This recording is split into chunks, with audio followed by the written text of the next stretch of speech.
ಮಹಾಗಣಾಧಿಪತಯೇ ನಮಃ. ಭವಿಷ್ಯೋತ್ತರ ಪುರಾಣೋಕ್ತ ಶ್ರೀ ವೆಂಕಟೇಶ ಮಹಾತ್ಮೆ. ಶ್ರೀ ಗುರುಭ್ಯೋ ನಮಃ. ಶ್ರೀ ಲಕ್ಷ್ಮೀ ಪದ್ಮಾ ಸಮೇತ ಶ್ರೀನಿವಾಸಾಯ ನಮಃ. ಹರಿ ಓಂ. ಕಲ್ಯಾಣಾದ್ಭುತಗಾತ್ರಾಯ ಕಾಮಿತಾರ್ಥಪ್ರದಾಯಿನೇ ಶ್ರೀಮದ್ವೆಂಕಟನಾಥಾಯ ಶ್ರೀನಿವಾಸಾಯ ತೇ ನಮಃ. ಬ್ರಹ್ಮರುದ್ರಾದಿವಂದ್ಯಂ ತ್ವಾಂ ಭಜೆ ವೆಂಕಟನಾಯಕಂ. ನಿವಾರಯಸ್ವಾನಿಷ್ಠಾನಿ ಸಾಧಯೋಷ್ಠಾನಿ ಮಾಧವ. ಶೌನಕರು ಮಹಾನ್ ಜ್ಞಾನಿಗಳು, ಪುರಾಣ ಕಥಾ ನಿರೂಪಣಾ ಪ್ರವೀಣರೂ ಆದ ಸೂತ ಮಹರ್ಷಿಗಳನ್ನು ಅರ್ಘ್ಯಪಾದ್ಯಾದಿಗಳಿಂದ ಸತ್ಕರಿಸಿ ಹೀಗೆ ವಿನಂತಿಸಿದರು. ಹೇ ಮುನಿವರ್ಯ, ಹಿಂದೆ ತಾವು ಕೃಪೆಯಿಂದ ಶ್ರೀರಂಗನಾಥನ ಮಹಾತ್ಮೆ ಹಾಗೂ ಕಾಳಹಸ್ತಿ ಮಹಿಮೆಗಳನ್ನು ನಮಗೆ ನಿರೂಪಿಸಿ ಮಹದುಪಕಾರ ಮಾಡಿದ್ದೀರಿ. ಈಗ ಶ್ರೀ ವೆಂಕಟೇಶನ ಮಹಿಮೆಯನ್ನು ಕೇಳುವ ಆಶೆಯಾಗಿದೆ ಎಂದರು. ಸೂತ ಮಹರ್ಷಿಗಳು, ಶೌನಕರೇ, ನೀವು ಮಹಾಜ್ಞಾನಿಗಳಾಗಿದ್ದೀರಿ. ಸೂಕ್ತವಾದ ಪ್ರಶ್ನೆಯನ್ನೇ ಕೇಳಿದ್ದೀರಿ. ಹಿಂದೆ ನಾನು ಭಗವಾನ್ ವೇದವ್ಯಾಸರಿಂದ ಕೇಳಿ ತಿಳಿದ ಶ್ರೀ ವೆಂಕಟಪತಿಯ ಮಹಿಮೆಯನ್ನು ಸಾದ್ಯಂತವಾಗಿ ನಿಮಗೆ ಹೇಳುತ್ತೇನೆ ಎಂದು ನುಡಿದರು. ತ್ರೇತಾಯುಗದಲ್ಲಿ ಶತಾನಂದರು ಹೇಳಿದ ವೆಂಕಟೇಶ ಮಹಾತ್ಮೆ ಭವಿಷ್ಯವಾಣಿಯಾಗಿದೆ. ಈ ಮಹಿಮೆಯ ಶ್ರವಣದಿಂದ ಧನವನ್ನು ಬಯಸುವವನು ಧನವನ್ನು, ಸಂತಾನಾಪೇಕ್ಷೆಯು ಸತ್ಸಂತಾನವನ್ನು, ರೋಗಪೀಡಿತರು ಆರೋಗ್ಯವನ್ನು ಪಡೆಯುವರು. ಈ ಕಥಾಶ್ರವಣದಿಂದ ಬ್ರಹ್ಮನಿಗೆ ಸತ್ಯಲೋಕಾಧಿಪತ್ಯ, ಶಿವನಿಗೆ ವಿಷ ನಿವಾರಣೆ, ಇಂದ್ರನಿಗೆ ಸ್ವರ್ಗಾಧಿಪತ್ಯ ದೊರೆತವು. ಈ ಮಹಿಮಾನ್ವಿತ ಕಥೆಯು ಶೀಘ್ರ ಫಲದಾಯಕವಾಗಿದೆ. ಶ್ರೀ ವೆಂಕಟೇಶ ಮಹಾತ್ಮೆ, ಅಧ್ಯಾಯ 4. ಶತಾನಂದರು ಕಥಾ ಪ್ರಸಂಗವನ್ನು ಮುಂದುವರೆಸಿದರು. ಪರಮಾತ್ಮನ ಶಾಪಕ್ಕೀಡಾದ ಚೋಳರಾಜನು, ಹೇ ಜಗನ್ನಾಥ, ನಾನು ಯಾವ ಪಾಪಕ್ಕಾಗಿ ಈ ಶಿಕ್ಷೆಯನ್ನು ಪಡೆದೆ?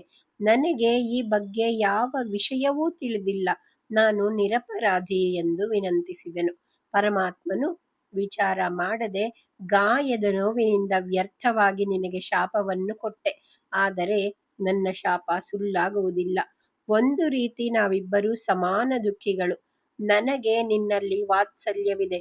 ನಾನು ಮುಂದೆ ಆಕಾಶರಾಜನ ಮಗಳನ್ನು ಮದುವೆಯಾದಾಗ ರಾಜನು ನನಗೆ ವಜ್ರ ಖಚಿತ ಕಿರೀಟವನ್ನು ಬಳುವಳಿಯಾಗಿ ಕೊಡುತ್ತಾನೆ. ಅದನ್ನು ನಾನು ಶುಕ್ರವಾರ ಸಂಜೆ ಧರಿಸುತ್ತೇನೆ.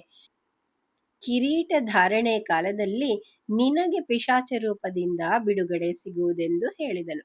ಪರಮಾತ್ಮನು ಹುತ್ತದಲ್ಲಿ ವಾಸಿಸುತ್ತಾ ತನ್ನ ಶಿರೋವೇದನೆಯನ್ನು ತಾಳಲಾರದೆ ದೇವಗುರು ಬೃಹಸ್ಪತ್ಯಾಚಾರ್ಯರನ್ನು ಸ್ಮರಿಸಿದನು. ವೈದ್ಯರಾದ ಅವರು ಅಲ್ಲಿಗೆ ಬಂದು ಎಕ್ಕೆ ಹಾಗೂ ಅತ್ತಿ ಹಾಲಿನಲ್ಲಿ ಬಟ್ಟೆಯನ್ನು ನೆನೆಸಿ ಗಾಯಕ್ಕೆ ಸುತ್ತಬೇಕೆಂದು ಸೂಚಿಸಿದರು. ಗಾಯವು ಮಾಗುತ್ತಾ ಬಂದಿತು. ಪರಮಾತ್ಮನು ಆ ಹುತ್ತವನ್ನು ಕೌಸಲ್ಯೆ ಎಂದು, ಆ ಮರವನ್ನು ದಶರಥನೆಂದು, ಶೇಷಾದ್ರಿ ಪರ್ವತವನ್ನು ಲಕ್ಷ್ಮಣನೆಂದು, ಆ ಪರ್ವತದ ತಪ್ಪಲು ತನ್ನ ರಾಮಾವತಾರದ ರಾಜಧಾನಿಯಾದ ಅಯೋಧ್ಯ ಎಂದು ಭಾವಿಸಿದನು. ಇದೇ ರೀತಿ ಕೃಷ್ಣಾವತಾರದ ದೇವಕಿ, ವಸುದೇವ, ಬಲರಾಮ, ಮಥುರಾ ನಗರಿಯನ್ನು ಸ್ಮರಿಸಿ ಸ್ವಾಮಿ ಪುಷ್ಕರಿಣಿ, ಯಮುನಾ ನದಿ ಎಂದು, ಅಲ್ಲಿನ ಮೃಗಗಳು ಯಾದವರೆಂದು, ಪಕ್ಷಿಗಳೇ ಗೋಪಿಕಾಸ್ತ್ರೀಯರೆಂದು ಭಾವಿಸಿ ಕೆಲವು ಕಾಲ ವಿಹರಿಸಿದನು. ವೇದ್ಯನಾದ ಭಗವಂತನು ನೆಲೆಸಿದ ಆ ಹುತ್ತವು ವೈಕುಂಠ ಲೋಕಕ್ಕೆ ಸಮನಾದದ್ದು. ಸುವರ್ಣಮುಖಿ ನದಿಯು ಯಮುನಾ ನದಿಗೆ ಸಮನಾದದ್ದು. ವೆಂಕಟಾಚಲದ ಮಹಿಮೆಯನ್ನು ಬ್ರಹ್ಮರುದ್ರಾದಿಗಳು ವರ್ಣಿಸಲು ಸಾಧ್ಯವಿಲ್ಲ. ಪರಮಾತ್ಮನು ತನ್ನ ಅವತಾರಕ್ಕಾಗಿ ಈ ಸ್ಥಳವನ್ನಾರಿಸಿಕೊಂಡನೆಂದ ಮೇಲೆ ಅದರ ಮಹಿಮೆಯನ್ನು ಅಳೆಯಲು ಸಾಧ್ಯವಿಲ್ಲ.